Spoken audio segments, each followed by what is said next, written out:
Assalamualaikum warahmatullahi wabarakatuh. Kita kembali kepada pembelajaran kata dasar bahasa kitab suci Al-Quran Al-Karim, iaitu berkenaan dengan wazan kata kerja ataupun perbuatan, ya. Amat penting bagi kita setelah kita mengenal kata dasar, bentuk-bentuk kata dasar, kita mengetahui wazan bagi perkataan-perkataan tertentu. Di antara perkataan yang perlu kita ketahui wazannya ataupun acuannya ialah kata kerja. Baik, kita memilih lebih kurang 9 kata kerja yang perlu kita hafal dan hadam betul-betul, insya-Allah. 9, ya, iaitu pertama fa'ala, yang kedua af'ala, ketiga fa'ala, nombor 4 fa'ala, nombor 5 ifta'ala, nombor 6 infa'ala, nombor 7 tafa'ala, nombor 8 tafa'ala, dan nombor 9 istaf'ala, dengan imbuh-imbuhan yang tertentu di mana kata dasarnya ada pada wazan nombor 1, iaitu wazan plain, ya, sebagaimana kita terangkan dalam pelajaran yang sebelum ini. Jadi untuk hari ini saya akan tunjukkan bagaimana wazan-wazan ini berfungsi di dalam perkataan Arab. Kita mengambil contoh satu hadis Nabi SAW yang biasa dibaca oleh orang yang mempelajari Al-Quran Al-Karim, iaitu hadisnya berbunyi Bismillahirrahmanirrahim. Khairukum, qala Rasulullah sallallahu alaihi wasallam, khairukum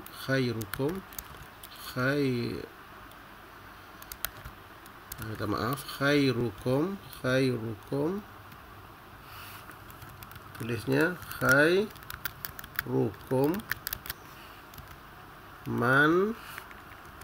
Untuk pengetahuan kita, baris sebenarnya optional dalam bahasa Arab sebenarnya, yang Al-Quran dan hadis saja dibariskan, manakala teks biasa tidak dibariskan dan perlu disebut dan dibaca terus, ya. Tapi untuk hadis Nabi kita akan bariskan, insya-Allah, supaya tak silap sebutannya. Khairukum man ta'allamal Qur'ana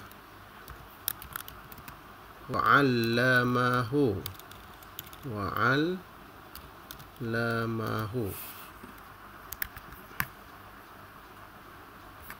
Baik, khairukum man ta'allamal Qur'ana wa 'allamahu. Baik, ini adalah hadis Nabi sallallahu alaihi wasallam. Jadi untuk pelajaran ini kita akan menggunakan hadis ni untuk kita mengkaji ataupun mempelajari bagaimana wazan-wazan ini berfungsi ataupun berperanan di dalam perkataan-perkataan dalam bahasa Arab. Baik.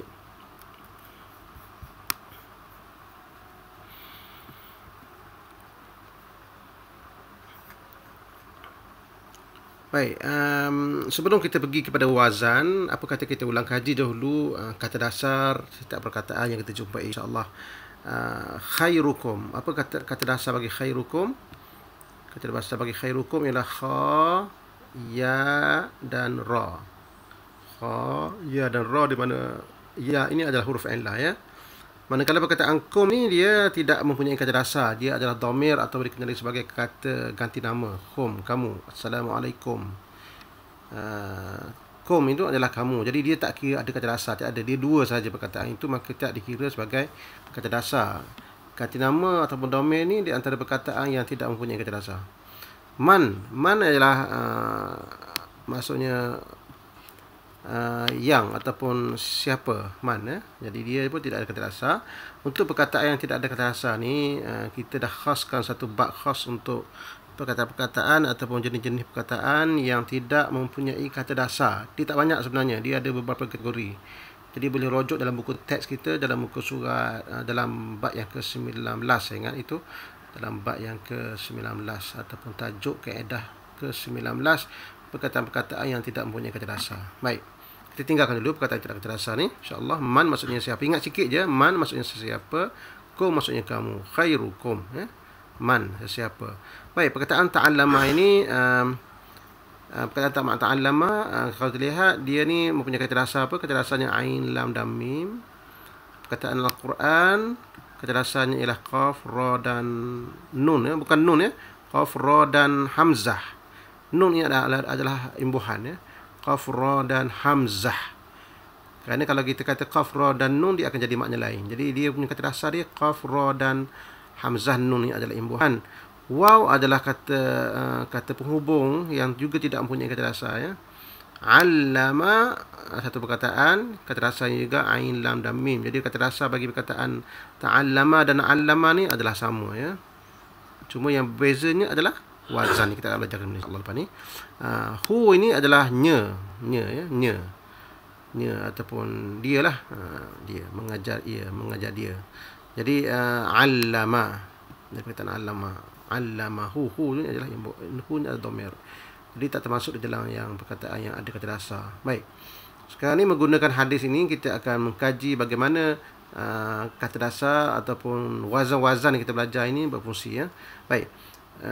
Kita mulakan dengan khairukum. Baik, perkataan khairukum ini kalau kita tengok di dalam wazan kita ini, ada tak perkataan yang match dengan perkataan khairukum, wazan dia? Perkataan pertama bahagian atas, yang kedua mati dan akhir bahagian depan. Khairu, ada tak? Kita perhatikan ada tak perkataan khairu? Ini tak ada. Ini bahagian atas ya. Ini bukan baru mati tengah ni, ini hidup ni ya. Ini dia punya fa'ala, fa'ila, fa'ula ni ya. Jadi kita pastikan bahawa 99 wazan ini tidak ada yang match dengan perkataan khairukum dari segi wazan ni, tak ada masuk dalam acuan ni, dia tak ada masuk ya. Jadi perkataan ini secara automatiknya dia akan tertolak, dia tidak akan menjadi perbuatan sebab yang 1 hingga 9 ini hanyalah perbuatan ataupun kata kerja ataupun verb, fa'il, maka perkataan ini terkeluar, maka dia jadi isim lah, perkataan ini jadi noun biasa. Khairukum. Jadi kalau nak cari perkataan khairukum ni, kalau kerana dia bukan perbuatan, maka kita cari secara terus ya. Khayan, cari perkataan tu. Kalau nak cari kamus, kita dalam buku teks itu kita ada sediakan kamus ataupun senarai kata dasar dalam Quran. Boleh tengok ya dalam bahagian kedua buku teks kita insya-Allah. Kita pergi berbab kha, ya dan ra ya.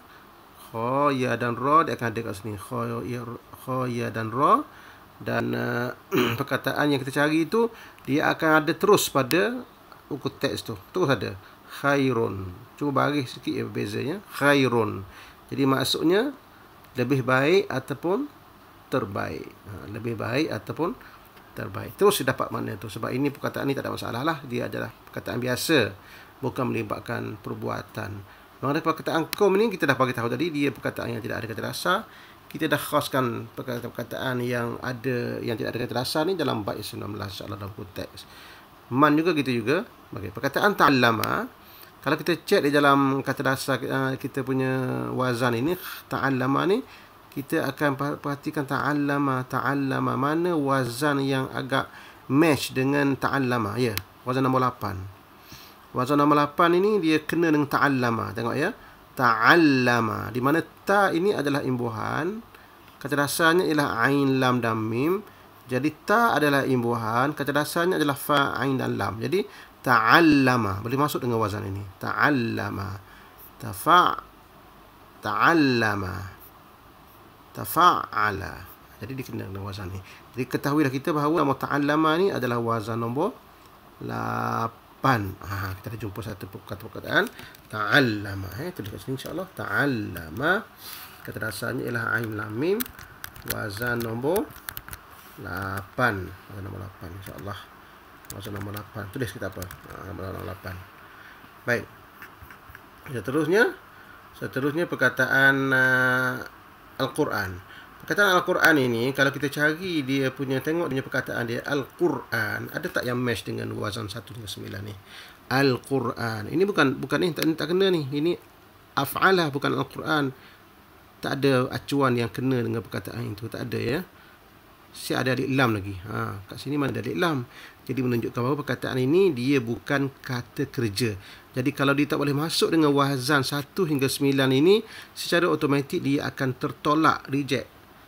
Tak boleh masuk di dalam kalangan kata kerja. Dia akan jadi noun ataupun dia jadi kata nama biasa saja ya. Sebab tu boleh masuk alif lam ni tidak ada perkataan, tidak ada pula perbuatan yang ada alif lam. Jadi itulah yang kita masukkan dengan pattern itu. Maknanya kalau tak boleh masuk dalam pattern 1 hingga 9 ni, maknanya dia adalah perkataan biasa ataupun noun biasa. Jadi macam mana kita nak cari perkataan Quran ni? kita akan cari dengan terus, iaitu ambil kata dasar dia qaf, ra dan hamzah ya. Kita pergi dalam bab 2 dalam buku teks kita tu, qaf ra hamzah, qaf ra hamzah, qaf ra hamzah. Oh, kat sini qaf ra hamzah, ni kata dasar dia.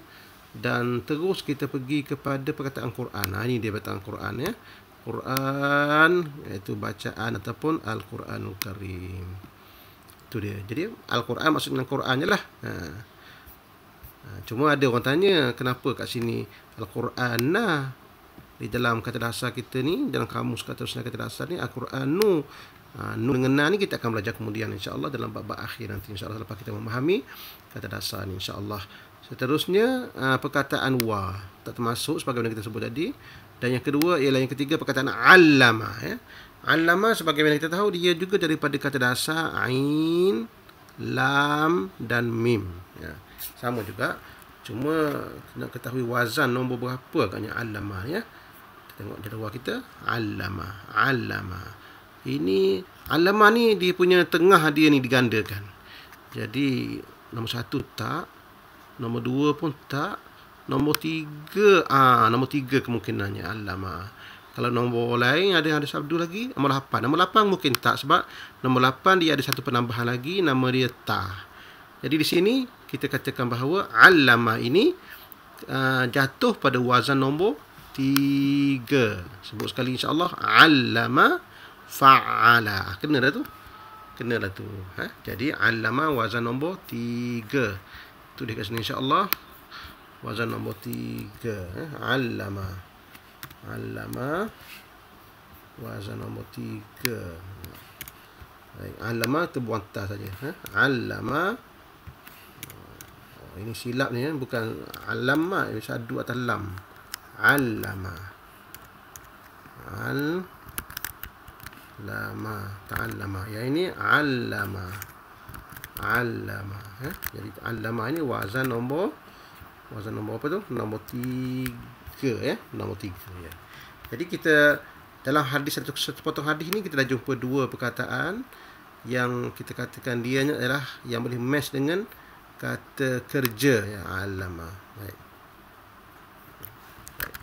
Kita warnakan supaya kita dapat tumpukan kepada dua perkataan ini. Jadi sekarang ni kita dah dapat terjemahkan hadis ini. Khairu, sebaik-baik, kum kamu, man sesiapa, Al-Quran dan nya.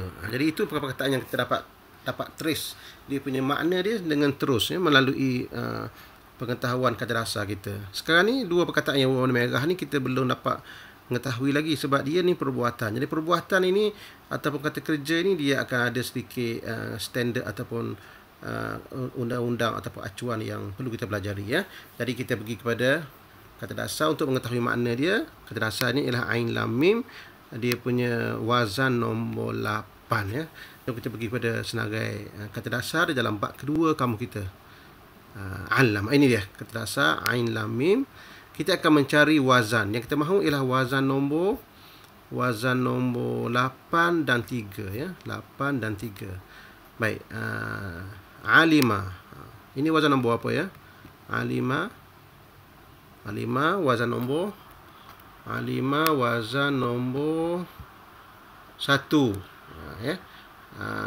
Allama nombor 3. Ta'allama nombor 8. Kena hafal wazan itu ni. Alima ni nombor 1 ya, pattern. Alima yakni fa'ila, yang nombor 1 tu ini alima. Yang ini allama, ini jatuh nombor 3. Allama. Yang ini ta'allama nombor 8, jatuh pada nombor 8. Jadi dapat tu insya-Allah kita dah dapat tulis dah dia punya wazan dia, cuma nak tahu makna dia je ya. Tahu makna dia. Okey, kita mulakan dengan allama.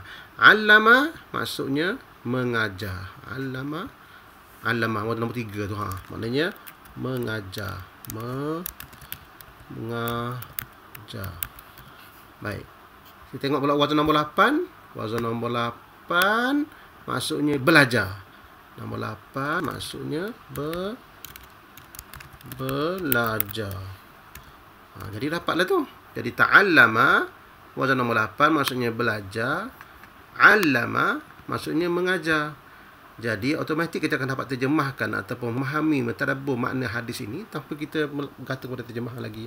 Kita dah faham dah insya-Allah. Jadi kata dasar Ain Lam Mim ni dia bermaksud belajar ilmu, belajar. Jadi kalau ta'allama belajar, 'allama mengajar. Biasanya ingat macam itulah. Ta'allama wazan nombor 8 belajar, 'allama mengajar. Dalam Quran pun ada. Iqra' bismi rabbikal ladzi khalaq, khalaqal insana min 'alaq. Iqra' wa rabbukal akram alladzi 'allama. Ini bukan 'allama, dia mengajar. 'Allama bil qalam. Baik, jadi automatik kita dapat trace ataupun memahami fungsi setiap perkataan dalam Quran, terutamanya kata dasar ni, melalui terutamanya perkataan yang berbentuk perbuatan ini melalui pemahaman kita terhadap wazan. Jadi persoalan kita, setiap wazan berubah, maka berubahlah makna. Tetapi setiap perkataan itu dia akan mempunyai makna asas, dan makna asas kat sini kita kena trace sendirilah. Apakah makna asas bagi perkataan Ain Lam Mim ni? Makna asas bagi perkataan Ain Lam Mim ini ialah tahu. Jadi perkataan makna asasnya adalah tahu, ya. Daripada tahu sinilah maknanya ilmu, pengetahuan, alima, tahu, 'allama wazan nombor 3 mengajar, ta'allama belajar dan sebagainya. Semua perkataan ini berasas daripada kata dasar Ain Lam Mim yang memberi makna asasnya tahu. Itulah dia fungsi ataupun cara kita nak memahami kata dasar dan wazan-wazan yang timbul daripada kata-kata perbuatan itu. Jadi terjemahannya, khairukum, sebaik kamu, man ta'allama yang belajar Al-Quran dan mengajarnya. Jadi itu sahaja untuk pelajaran hari ini insya-Allah, dan mudah-mudahan kita akan dapat menambil manfaat daripada kaedah kata dasar yang cuba kita perkenalkan ini insya-Allah, dan sebar-sebarkanlah kepada rakan-rakan, kawan-kawan yang berminat untuk mempelajari bahasa kitab suci Al-Quran Karim ini. Wallahu a'lam bissawab. Assalamualaikum warahmatullahi wabarakatuh.